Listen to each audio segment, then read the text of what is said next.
Hi friends, మీకు ఈ video నచ్చినట్లయితే ఈ వీడియోని లైక్ చేయండి, సబ్స్క్రైబ్ చేయండి. శారద గార్డెన్లో బెంచిని తలుచుకుంటూ కొంచెం బాధపడుతూ ఉంటుంది. అప్పుడే భూమి పైనుండి గార్డెన్లోకి బెంచిలో కూర్చొని ఉన్న శారదని చూసి, ఆంటీ ఏంటి ఈ టైంలో అక్కడ గార్డెన్లో బెంచీలో కూర్చొని ఉన్నారు, సరే నేను వెళ్ళి మాట్లాడుతాను అని భూమి కిందికి వస్తూ ఉంటుంది. అయితే సరిగ్గా అప్పుడే కరెంటు పోతుంది. అదేంటి ఈ సమయంలో ఇప్పుడు కరెంటు పోయిందేంటి అని శారద అక్కడి నుంచి లేచి లోపలికి వెళ్ళిపోతూ ఉంటుంది. అప్పుడే గగన్ శారద వెళ్ళిపోగానే అదే ప్లేస్లో వచ్చి గగన్ అక్కడ కూర్చొని ఉంటాడు. అయితే కరెంటు పోయి ఉండడం వల్ల అక్కడ శారద కాకుండా గగన్ కూర్చొని ఉన్నాడని ఏమాత్రం కూడా తెలుసుకోకుండా భూమి నేరుగా ఆంటీ అంటూ గగన్ భుజాలపైన చెయ్యి వేసి వెనక వైపు నిల్చొని మాట్లాడుతూ ఉంటుంది. ఆంటీ, ఈ కొడుకును ఏం కన్నారంటే తల్లిని ఎంతగా ప్రేమించే కొడుకు దొరకడం మాత్రం మీ అదృష్టమే.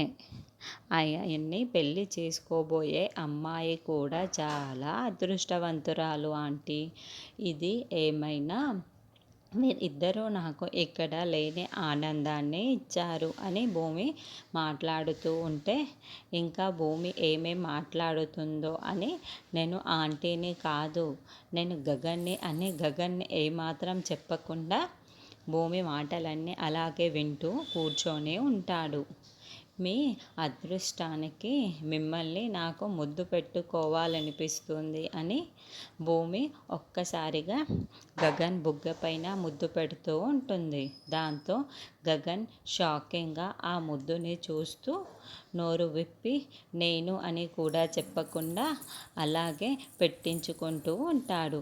అప్పుడే భూమి కాసేపటికి తేరుకొని, ఇదేంటి గరుకుగా ఉంది, ఇక్కడ ఆంటీ కాదా ఉండేది, మరి ఇంకెవరు అని భూమి కొంచెం తేర్చుకొని గగన్ వైపుకు చూస్తూ ఉంటే అప్పుడే సరిగ్గా కరెంటు వచ్చేస్తూ ఉంటుంది.